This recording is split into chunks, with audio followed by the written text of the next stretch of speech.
Item ಯಾವುದೇ ಇರಲಿ try ಮಾಡಿ ಆಚಿ ಚಿಕನ್ ಮಸಾಲಾ. ಆಚಿ ಚಿಕನ್ ಮಸಾಲಾ. ಕಾಂಗ್ರೆಸ್ನಲ್ಲಿ ಅಲ್ಪಸಂಖ್ಯಾತ ನಾಯಕರ ದಂಗಲ್ ಭುಗಿಲೆದ್ದಿದೆ. ಏಕಾಏಕಿ ಮೂಲ ಕಾಂಗ್ರೆಸ್ ಲೀಡರ್ಸ್ಗಳು ರೊಚ್ಚಿಗೆದ್ದಿದ್ದಾರೆ.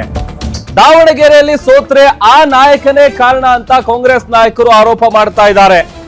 ಸಲೀಂ ಅಹಮದ್, ರಿಜ್ವಾನ್ ಅರ್ಷದ್, ತನ್ವೀರ್ ದೂರಿನ ಸರಮಾಲೆನೇ ಇದೆ. ದೂರಿನ ಸರಮಾಲೆಲೆ ಬೆನ್ನಲ್ಲೇನೆ ಒಬ್ಬರಿಗೆ ಕೋಕನ್ನ ಕೊಡಲಾಗಿದೆ. ಅಂದ್ರೆ ಅಬ್ದುಲ್ ಜಬ್ಬಾರ್ ಅವರ ವಿಚಾರ. ಅದೊಂದ್ ಕಡೆ ನಜೀರ್ ಅವರಿಗೆ ಶಾಕ್ ಎದುರಾಗಿದೆ. ಇದೆಲ್ಲದರ ನಡುವೆ ಕಾಡುವಂತ ಪ್ರಶ್ನೆ ಏನು ಅಂತಂದ್ರೆ ಸಚಿವ ಜಮೀರ್ ಅಹಮದ್ಗೂ ಕೂಡ ಸಂಕಷ್ಟ ಎದುರಾಗುತ್ತಾ?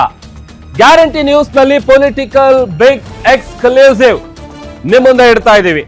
ದಾವಣಗೆರೆ ದಂಗಲ್ ವಿಚಾರಕ್ಕೆ ಸಂಬಂಧಪಟ್ಟಂತೆ ಸಾಕಷ್ಟು ಬೆಳವಣಿಗೆ ಆಗ್ತಾ ಇದೆ.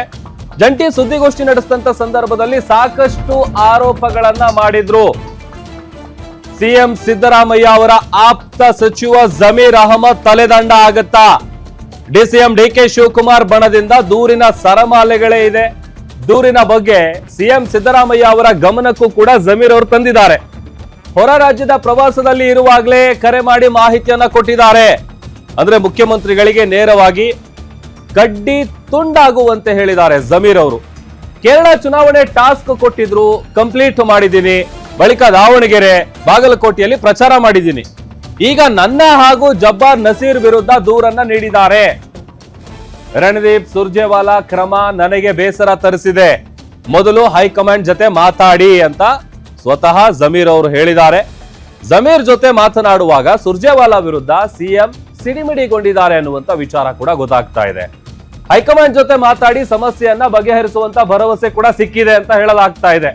ಅಲ್ಲಿಗೆ ಇದು ಯಾವ ರೀತಿಯಾದಂತ ಬೆಳವಣಿಗೆಗಳಿಗೆ ಕಾರಣ ಆಗುತ್ತೆ ಅನ್ನುವಂಥದ್ದು ಒಂದು ಪ್ರಶ್ನೆ ಇರೋದು, ಸಹಜವಾಗಿರುವಂತ ಕುತೂಹಲ. ಯಾಕಂತಂದ್ರೆ ಈಗೇನು ಗೆದ್ರೆ ಯಾವ ತರದ ಲೆಕ್ಕಾಚಾರಗಳು, ಸೋತ್ರೆ ಅದರ ಜವಾಬ್ದಾರಿ ಯಾರಿಗೆ, ಯಾರು ಇಲ್ಲಿ ವ್ಯವಸ್ಥಿತ ಸಂಚನ ರೂಪಿಸಿದ್ರು ಅನ್ನುವಂತ ವಿಚಾರಕ್ಕೆ ಸಂಬಂಧಪಟ್ಟಂತೆ ಸಾಕಷ್ಟು ಬಿಸಿ ಬಿಸಿ ಚರ್ಚೆಗಳು ರಾಜಕೀಯ ಪಡಸಾಲೆಯಲ್ಲಿ ನಡೀತಾ ಇದೆ.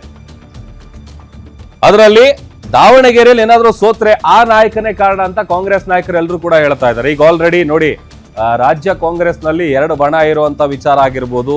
ಅದರಲ್ಲೂ ದಾವಣಗೆರೆ ದಕ್ಷಿಣದಲ್ಲಿ ಬೈ ಎಲೆಕ್ಷನ್ ಟಿಕೆಟ್ ವಿಚಾರಕ್ಕೆ ಶುರುವಾದಂತಹ ಈ ಗೊಂದಲ ಏನಿದೆ ಅದೀಗ ಇಲ್ಲಿಗೆ ಬಂದು ನಿಂತಿರೋದು. ಒಂದು ಅಬ್ದುಲ್ ಜಬ್ಬಾರ್ ಅವರು ರಾಜೀನಾಮೆ ಮಾಡಿದ್ರು. ಅದರ ಜೊತೆಗೆ ನಜೀರ್ ಅವರಿಗೂ ಕೂಡ ರಾಜೀನಾಮೆ ಕೊಡೋದಕ್ಕೆ ಸೂಚನೆಯನ್ನ ಕೊಡಲಾಗಿದೆ. ನೆಕ್ಸ್ಟ್ ವಿಕೆಟ್ ಯಾವುದು? ಅದು ಜಮೀರ್ ಅಹಮದ್ ಅವರಿಗೂ ಕೂಡ ಇದರಿಂದ ಸಂಕಷ್ಟ ಎದುರಾಗುತ್ತಾ? ಈಗ ಆಲ್ರೆಡಿ ಕ್ಯಾಬಿನೆಟ್ ರೀಶಫಲ್ ಆಗುವಂತ ಸಂದರ್ಭದಲ್ಲಿ ಈ ಬೆಳವಣಿಗೆ ಯಾವ ರೀತಿಯಾದಂತಹ ಸಂಚಲನಕ್ಕೆ ಕಾರಣ ಆಗ್ಬೋದು. ಒಂದು ವೇಳೆ ಅದೇ ರೀತಿಯಾಗಿ ಏನಾದ್ರೂ ಆಯ್ತಂತಂದ್ರೆ ಮತ್ತೆ ಮೇಜರ್ ಡೆವಲಪ್ಮೆಂಟ್ಗಳಾಗುವಂತ ಎಲ್ಲಾ ಸಾಧ್ಯತೆಗಳು ಕೂಡ ಸಹಜವಾಗಿದೆ. ಯಾಕಂತಂದ್ರೆ ಮೂಲ ಕಾಂಗ್ರೆಸ್ಸಿಗರು ಯಾರಿದ್ದಾರೆ ಅವರೆಲ್ಲರೂ ಕೂಡ ಈ ವಿಚಾರಕ್ಕೆ ಸಂಬಂಧಪಟ್ಟಂತೆ ಬಹಳ ಸಿಡಿಮಿಡಿಗೊಂಡಿರೋದು ಕೂಡ ಕ್ಲಿಯರ್ ಆಗಿ ಗೊತ್ತಾಗ್ತಾ ಇದೆ. ಆಮೇಲೆ ಕಂಪ್ಲೀಟ್ ಆಗಿ ಈಗ ಏನೇನ್ ಆಗಿದೆ, ಆಮೇಲೆ ಅಬ್ದುಲ್ ಜಬ್ಬಾರ್ ಅವರು ಕೂಡ ಸಾಕಷ್ಟು ವಿಚಾರ ಹೇಳಿದ್ರು. ತಾವು ಯಾಕೆ ರಾಜೀನಾಮೆ ಕೊಡ್ತಾ ಇದ್ದಾರೆ, ಅವ್ರಿಗೆ ಯಾಕೆ ಬೇಸರ ತರಿಸ್ತು, ಆಮೇಲೆ ಅವ್ರಿಗೆ ಯಾವ ಪದ ಅವ್ರಿಗೆ ಇಡಿಸ್ಲಿಲ್ಲ, ಆಮೇಲೆ ಅವರ ಅರ್ಹತೆ ಬಗ್ಗೆ ಮಾತನಾಡದಂತ ವಿಚಾರಕ್ಕೆ ಸಂಬಂಧಪಟ್ಟಂತೆ ಆಗಿರ್ಬೋದು. ಇದೆಲ್ಲ ಅವರವರ ವರ್ಷನ್ ಆಗಿದ್ರು ಕೂಡ ಇಲ್ಲಿ ಹೈಕಮಾಂಡ್ ನೆಕ್ಸ್ಟ್ ಏನ್ ಮಾಡುತ್ತೆ? ಯಾಕಂತಂದ್ರೆ ಈಗ ಆಲ್ರೆಡಿ ಇವರ ವಿರುದ್ಧ ದೂರು ಕೊಡುವಂತ ಕೆಲಸ ಆಗಿದೆ. ಆಮೇಲೆ ಜಮೀರ್ ಅವರು ಮಾತನಾಡುವಂತ ಸಂದರ್ಭದಲ್ಲಿ ಮುಖ್ಯಮಂತ್ರಿಗಳ ಜೊತೆಗೆ ಸುರ್ಜೇವಾಲಾ ವಿಚಾರವನ್ನು ಕೂಡ ಅವ್ರು ಮೆನ್ಷನ್ ಮಾಡಿ ಮಾತನಾಡಿದ್ದಾರೆ. ಹಾಗಾಗಿ ಹೈಕಮಾಂಡ್ ಜೊತೆ ನಾನು ಮಾತಾಡಿ ಈಗೇನ್ ಸಮಸ್ಯೆಗಳು ಆಗಿದೆಯಲ್ಲ ಅದನ್ನೆಲ್ಲ ನಾನು ಬಗೆಹರಿಸ್ತೀನಿ ಅನ್ನುವಂತ ಭರವಸೆ ಕೂಡ ಜಮೀರ್ ಅವರಿಗೆ ಸಿಕ್ಕಿದೆ ಅಂತ ಹೇಳಲಾಗ್ತಾ ಇದೆ. ಸ್ವತಃ ಮುಖ್ಯಮಂತ್ರಿಗಳು ಕೊಟ್ಟಿರುವಂತ ಭರವಸೆ ಅದು.